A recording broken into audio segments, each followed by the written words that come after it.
কীর্তন গাইছে, লাড্ডু খাইছে, শুধু মূর্তিগুলোরে সাজদা করে নাই। এদের দিয়া বাংলাদেশে আমরা ইসলামের পক্ষে কিছু আশা করতে পারি না। পারি না, আমরা এদের দ্বারা কিছু আশা করতে পারি না। মনে রাখবেন, পূর্ব দিগন্তে সূর্য উদিত হয়ে পশ্চিমে ডুববে, তা যেমন সত্য, একদিন বাংলাদেশ ইসলামী রাষ্ট্র কায়েম হবে, গণতান্ত্রিক পদ্ধতিতে নয়, খেলাফার পদ্ধতিতে ইনশাআল্লাহ। অপেক্ষা করুন, হবে সেটা। যেভাবে আফগানিস্তানে হয়েছে সেভাবে বাংলাদেশও হবে ইনশাআল্লাহ। সেই পদ্ধতিতেই হবে। ক্ষেত্র প্রস্তুত করে যান, ইনশাআল্লাহ সফলতা দেখেও যেতে পারেন, মৃত্যুর পরে পরবর্তী প্রজন্ম দেখতে পারে। ঠিক কিনা? তো মূর্তির পূজায় যাবেন, পূজা মণ্ডপে যাবেন। হিন্দুদের জন্য মায়া লাগে, ঘরে ঘরে যান। হিন্দুর বাড়িতে আগুন লাগছে, মুসলমানের কাছে পানি দিয়ে নিভায় দেওয়া, খেতে পায় না খাবার দেওয়া, কাপড় নাই কাপড় দেওয়া, ওষুধ নাই ওষুধ দেওয়া। কিন্তু অমুসলিমদের কোন ধর্মীয় অনুষ্ঠানে কোন মুসলমান অংশগ্রহণ করতে পারে না, না না, ঈমান থাকবে না।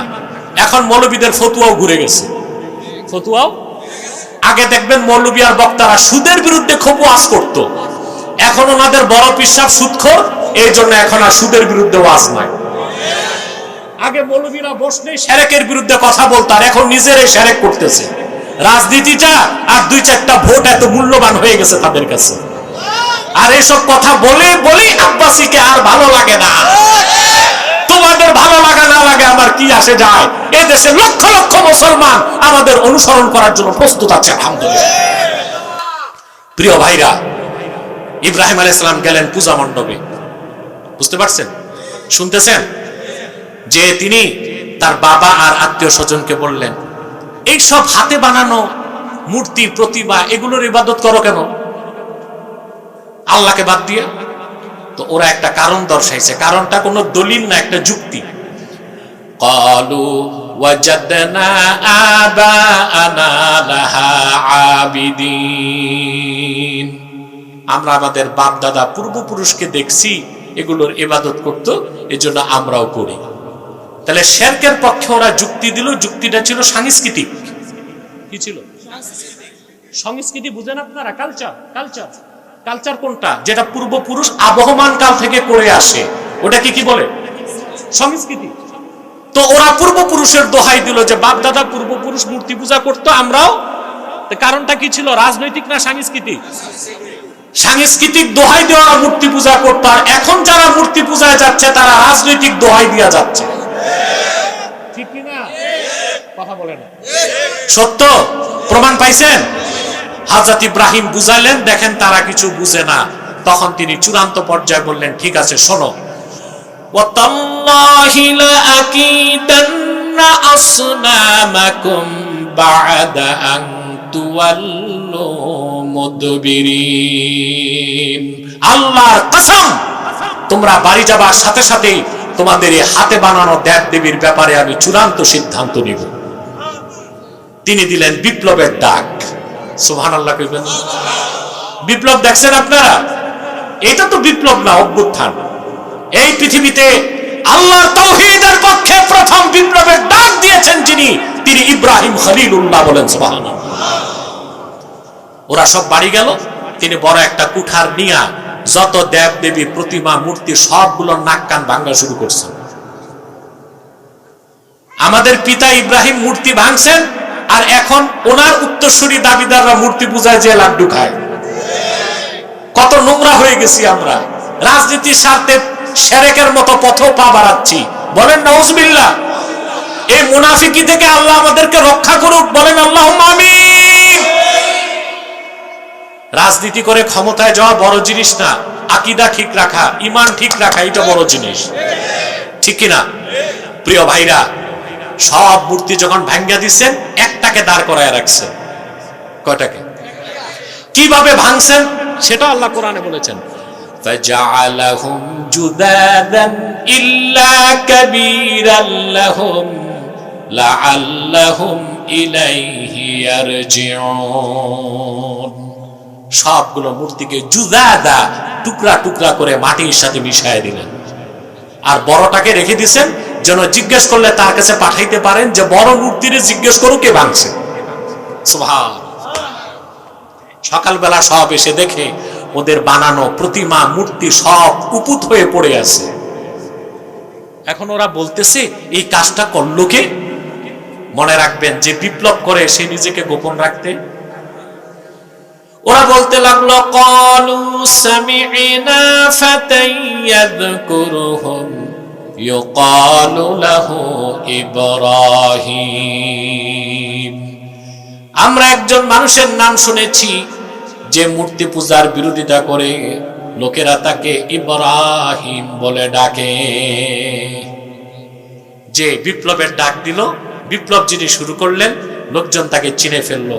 কারণ বিপ্লবী কখনো নিজকে গোপন রাখতে পারে না। হযরত ইব্রাহিমকে ডাকা হলো, ডেকে জিজ্ঞেস করা হলো তুমি কি মূর্তিগুলো ভাঙছো? কারণ হযরত ইব্রাহিম বিপদে পড়ছেন।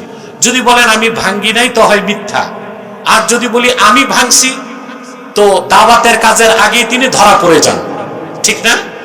তিনি তাওরিয়া করলেন। কি করলেন? তিনি বলছেন বাল ফাআলাহু কাবীরুহুম হাদা, এখানে সবচেয়ে বড় যে আছে সেই কাজটা করছে। ইব্রাহিম আলাইহিস সালামের মনে বড় তো আমি, আর ওদের বুঝাইছেন বড় মূর্তি। এটাকে বলে তাওরিয়া। কি বলে? এটা জায়েজ। এটা কি? কথা তিন প্রকার, একটা হচ্ছে সিদক সত্য, আরেকটা হচ্ছে কাযিব মিথ্যা, আরেকটা হচ্ছে তাওরিয়া বিপদে বাঁচার জন্য কৌশল। সুবহানাল্লাহ। আপনারা দেওবন্দের ইতিহাস শুনছেন, মাওলানা মাহমুদুল হাসান দেওবন্দি রহমতুল্লাহ নাম শুনছেন? কথা বলে না। ইংরেজ খেদাও আন্দোলনে মাহমুদুল হাসান দেওবন্দির চেয়ে বেশি আন্দোলন কেউ করতে পারেনি।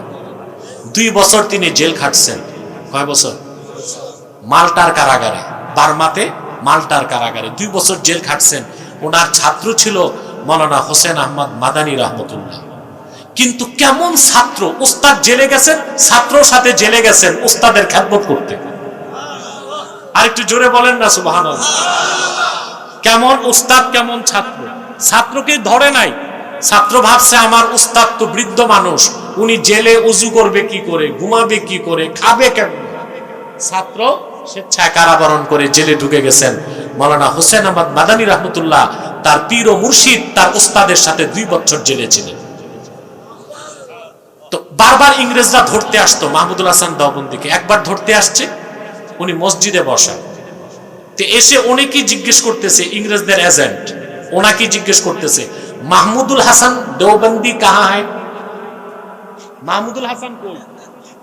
তিনি বলতেছেন না আমি মাহমুদুল হাসান। কয় ভাই কুছ দের ঠেরো, একটু দাঁড়াও।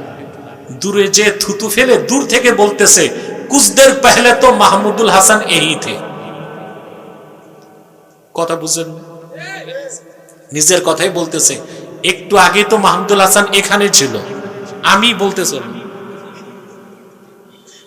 এখন ইংরেজরা তারে খুঁজতেছে আর উনি সেফ এক্সিট। এটা তাওরিয়া। এটা কি? এটা জায়েজ রাখছেন আল্লাহ। কেন জায়েজ রাখছেন? নতুবা আপনারা বউয়ের কাছে ঠেকতেন। কিছু মানুষের বউ আছে দারোগার মতো প্রশ্ন করে, কি করছো, কই গেছো, কি খাইছো, কেন, যদি, কিন্তু, তবে, অথবা, নতুবা। তখন পুরুষদেরকে তাওরিয়া করতে হয়, কিন্তু বিনা কারণে তাওরিয়া করা উচিত। হযরত ইব্রাহিম তাওরিয়া করলেন। তো ওরাই প্রশ্ন করলো যে এরা তো কথা বলতে পারে না, ওদের জিজ্ঞেস করবো কেমনে? তো হযরত ইব্রাহিম বললেন যারা কথাই বলতে পারে না ওইটা আবার খোদা হয় কেমনে? সংবাদ চলে গেল নমরুদের কাছে। নমরুদ বিশাল ক্যাবিনেটে বসলো, তারও ক্যাবিনেট ছিল নমরুদের। ক্যাবিনেটে বসে সিদ্ধান্ত নিল ইব্রাহিমের কি শাস্তি হওয়া উচিত। তারা সিদ্ধান্ত দিল, ক্বালু হাররিকুহু ওয়ানসুরু আলিহাতাকুম ইন কুনতুম ফাইলিন। ইব্রাহিমকে ধরো আর আগুনে জ্বালাও, আর তোমাদের খোদাদেরকে সাহায্য করো যদি তোমরা আসলেই কিছু করতে চাও। যেই কথা সেই কাজ। বিশাল অগ্নিকুণ্ড নির্মাণ করা হলো। কাঠের কামানের হাতুড়িতে হযরত ইব্রাহিমকে বসানো হলো। আগুন দাউ দাউ করে জ্বলছে। আল্লাহ দেখতে চাইলেন পরীক্ষা করে কেমন মুসলিম, তিনি জিবরিলকে পাঠিয়ে দিয়েছেন। আর একটু জোরে বলি না সুবহানাল্লাহ। হযরত জিবরিল এসে হযরত ইব্রাহিমের সামনে দাঁড়িয়ে বললেন, ইব্রাহিম আমি আল্লাহর ফেরেশতা জিবরিল, কিছুক্ষণ পরে তুমি লেলিহান আগুনের শিখায় চলে যাবা। আলাকা হাজাতুন ইয়া ইব্রাহিম, ইব্রাহিম তোমার কোনো সাহায্যের দরকার আছে কিনা? কত কঠিন পরীক্ষা চিন্তা করেন। আগুনের সামনে দাঁড়ায় তিনি জিবরিলকে প্রশ্ন করলেন, অবশ্যই আমার সাহায্যের দরকার আছে। জিবরিল তোমারে প্রশ্ন করি, হাজাতুন ইলাইকা আও ইলাল্লাহ, সে সাহায্যটা কি তোমার কাছে চাইবো না আল্লাহর কাছে চাইবো? বলেন সুবহানাল্লাহ। পরীক্ষায় পাস, জোরে বলেন। জিবরিল চলে গেল, কাঠের কামান ঘুরলো, রশি কেটে দেওয়া হলো, ছিটকে হযরত ইব্রাহিম আগুনের কুণ্ডলিতে চলে গেলেন। আগুন তার শরীর স্পর্শ করার আগে তিনি পড়তে লাগলেন, হাসবিয়াল্লাহু ওয়া নি'মাল ওয়াকিল। পড়েন, হাসবিয়াল্লাহু ওয়া নি'মাল ওয়াকিল। আল্লাহ তাআলাই আমার জন্য যথেষ্ট, আর তিনি হচ্ছেন সর্বোত্তম অভিভাবক। বলেন সুবহানাল্লাহ। এই দোয়াটা পড়বেন সকালে 7 বার, সন্ধ্যায় 7 বার। 24 ঘন্টায় কোনো বিপদ আপদ আপনার কাছে আসবে না। পুরা দোয়াটা হাদিস শরীফে আছে, আমি একটু বলি, আপনারা মুখস্থ করে নেন। বলবো? পড়েন, হাসবিয়াল্লাহু লা ইলাহা ইল্লা হুয়া আলাইহি তাওয়াক্কালতু ওয়া হুয়া রাব্বুল আরশিল আযীম। সুবহানাল্লাহ। হাদিস সাক্ষ্য দেয়, ফজরের নামাজের পর যে 7 বার পড়বে এই দোয়া, মাগরিবের পর যে 7 বার পড়বে, 24 ঘন্টার জন্য আল্লাহ তাআলা নিরাপত্তার চাদরে তারে ঘেরাও করে দিবেন। এমন লেমিনেটেড হয়ে যাবে, 24 ঘন্টায় কোনো আগুন, কোনো ঝড় তুফান, বৃষ্টি বাদল, জাদুটোনা, বুলেট বোমা কোনো কিছুই তার শরীরে লাগবে না। বলেন সুবহানাল্লাহ। সকালে কয়বার? ফজর নামাজ বাদ দিয়া না পড়ে? মাগরিব পড়ে না বাদ দিয়া? 7 বার 7 বার পড়বেন, 24 ঘন্টার জন্য আপনি লেমিনেটেড হয়ে যাবেন। বলেন সুবহানাল্লাহ। আগুনে চলে গেলেন হযরত ইব্রাহিম। আজার প্রাসাদের ছাদে উঠে দেখতেছে ইব্রাহিমের কি অবস্থা। সে তাকায় দেখলো সুন্দর ফুলের গুলিস্তান হয়ে গেছে আগুনের নিচে। দুঃখ করে আজার তখন বলল, নি'মার রাব্বু রাব্বুকা ইয়া ইব্রাহিম। ওরে ইব্রাহিম, তোমার রব কতই না দয়ালু এবং মহান, একমাত্র তিনি সত্য রব। আমরা তোমাকে আগুনের মধ্যে দিলাম, আর সে আগুনের মধ্যে আল্লাহ তাআলা তোমার জন্য সবুজ বাগান বানায় দিয়েছেন। বলেন সুবহানাল্লাহ।